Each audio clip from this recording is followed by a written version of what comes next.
ACB.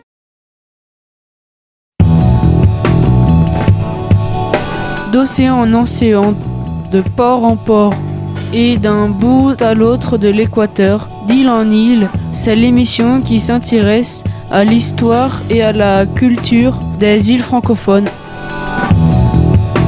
Un voyage au bout du monde avec Titouan sur Radio ACB.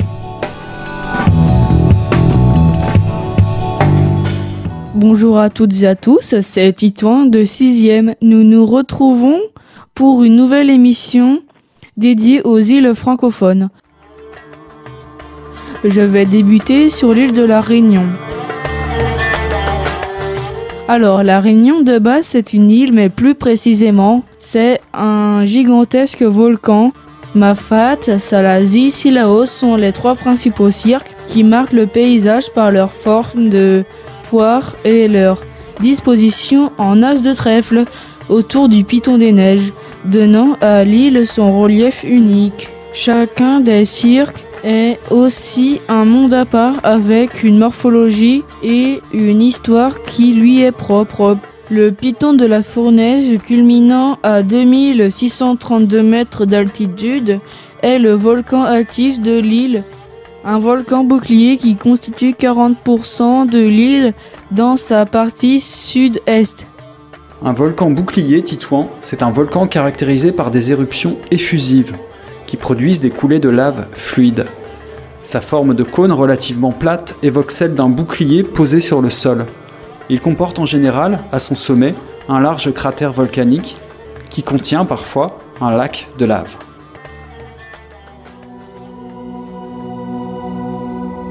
Parlons un peu de l'histoire de la Réunion. Le premier nom donné à la Réunion fut par les Arabes d'Inamorgabine, l'île de l'Ouest. En 1663, les Français peuplent l'île pour la première fois.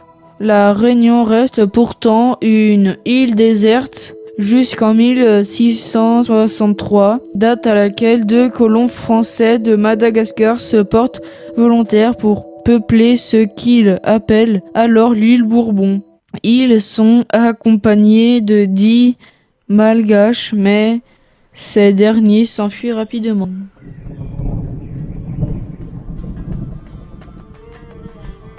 En 1710, ce morceau de terre inhabité devient une colonie du royaume de France.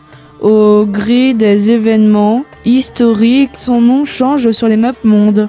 En 1946, avec la départementalisation, la Réunion devient un département de France au cœur de l'océan Indien. Je vais maintenant vous présenter un personnage historique et emblématique de la Réunion. Olivier Levasseur dit la Buse. Sans doute le plus célèbre des pirates français dont certains cherchent encore le fabuleux trésor.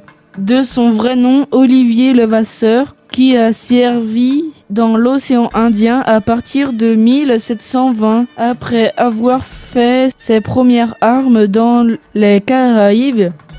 Bien que ses origines restent floues, on sait qu'il arrive sur l'île Bourbon en 1721 et qu'il commet alors plusieurs pillages de navires de la Compagnie des Indes et du Roi. Son image et son portrait circulent toujours sur l'île à travers une marque de riz populaire. Il arrive tout de même en 3e position dans le classement des pirates emblématiques de l'histoire après Barbe Noire, d'après un classement proposé par le site des motivateurs. Ce pirate français doit son surnom à la rapidité qu'il mettait en œuvre pour attaquer ses proies. Actif surtout dans l'océan Indien, autour de l'île Bourbon, aujourd'hui l'île de la Réunion. Il est resté un personnage historique et folklorique de l'île.